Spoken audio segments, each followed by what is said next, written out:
was wrong. I should have dug deeper when I married your love. I should have worn a black veil when I married you because I could have done better.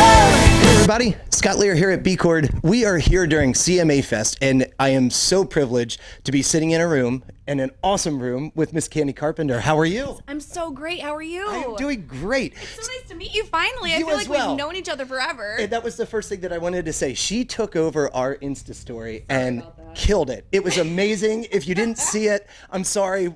We'll do another one soon, right? We will do that again. It was so cool. But we're here at CMA Fest. We're here at your management. So give us a little bit about where we are, what we're doing, and what you're doing here at CMA Fest. Yeah, actually, we're sitting here at CTK Management. My manager, Danny Nozell, handles Dolly Parton, myself, a lot of other great clients. I'm listening to Colton Dixon rehearsing in the next room. It's just a lot of activity here in Nashville right now. I love it. It is cool. And I mean, everywhere you go, there's something going on. So I'm glad you mentioned the Dolly thing because you have the shirt on. We're going to... I've got so many Dolly Parton shirts and hats and things. We'll get you some here in a minute. Yeah, that'll be great. I cannot wait. But we're also going to take you all around and show you a little bit of what we have here because there is some really cool stuff inside of this place.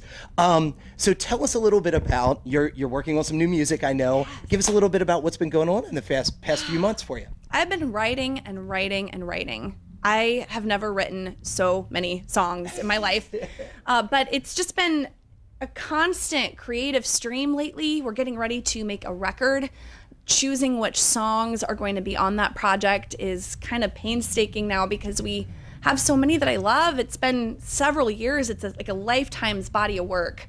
So I think we have about 3 albums. That's something really cool. And you saying that, how do you do that? You put so much music into it. What comes down to, hey, we did like 20 songs, but we can only do this many. What are we going to do and how are we going to find them? It's a tough choice. It's kind of like deciding which one of your kids you like the best, and it's not fair. And so I think for me, ultimately my goal is to make my fans happy and to make new friends and fans wherever we go.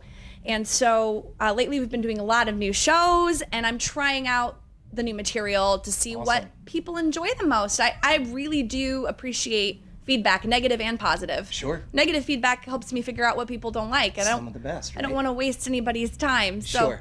yeah, right now it's just weeding out the songs so that this project is self-contained and the best that it can be. That's awesome. Well, Candi, how did you get into music? I know you are here where you are now, but there had to be a story of where it came from, where you grew up, all of that good stuff. Well, it's a long, crazy story. We like long and crazy. That's all good. If you like crazy, you're gonna love me.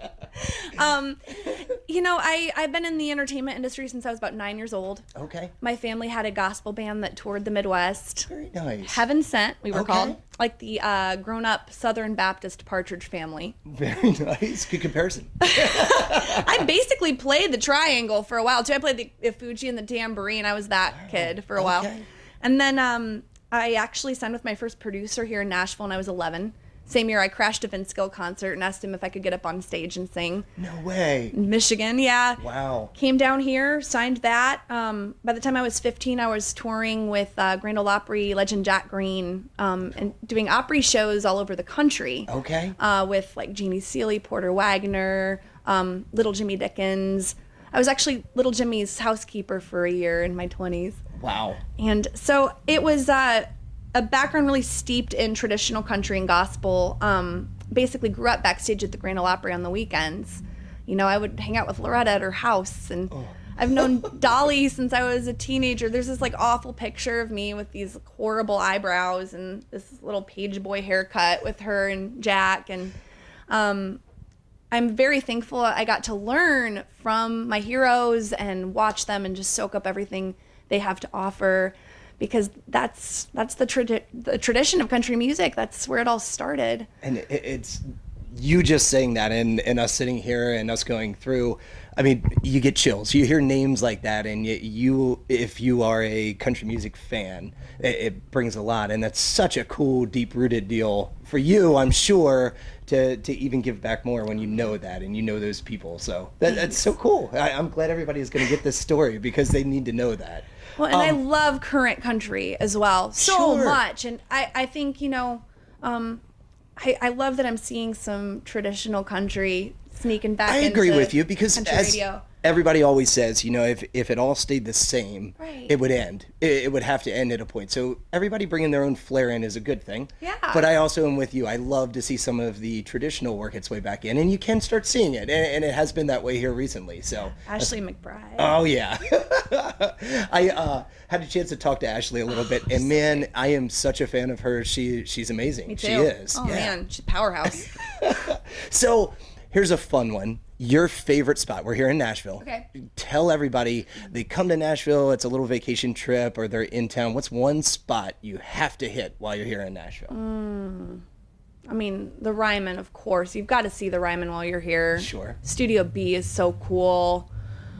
I mean, I've been in Nashville since I was such a little girl, and the whole city, it's just like its own, country music, Southern Gothic ghost story. Just being here, you can feel that in the air. I agree with you because it's either flying in and you just get close enough that you start seeing the city and it all kind of comes to you, or you're driving in and you're doing it yourself and you're like, man, I'm almost there, and you can feel the vibe. Just walk around on Broadway because you'll be able to feel the energy from all of the artists that came and got their start here, including myself. We all started on Broadway. Yep. And if you want to know where it all started, walk into any of those honky tonks, put $1 in a tip jar, and just listen.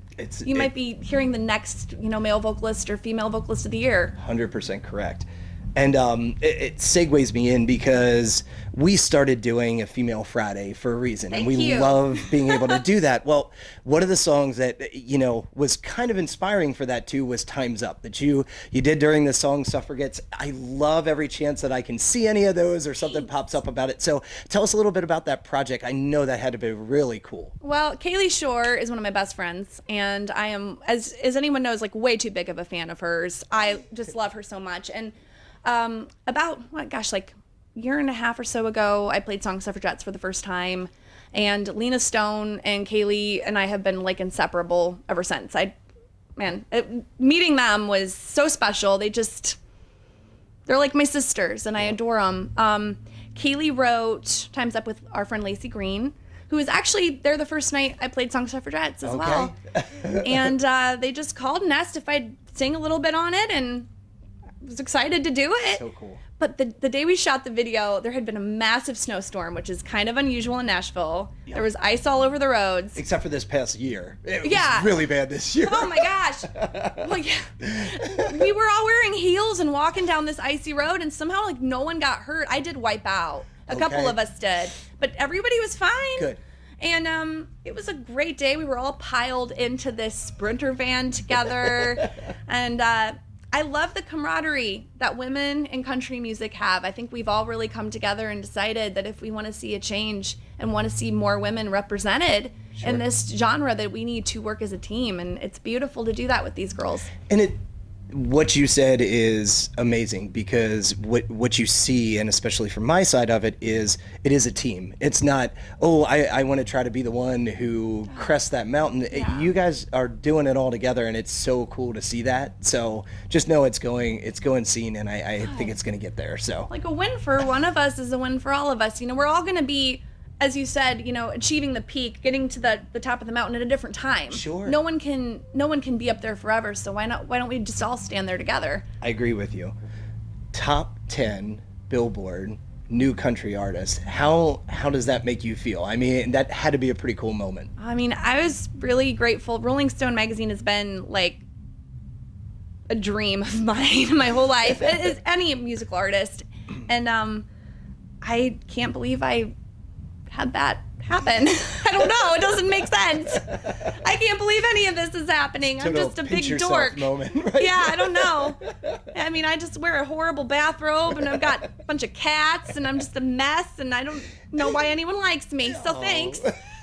Don't let her fool you. Do not let her fool you. Okay, so I'm going to hit you with a last question here.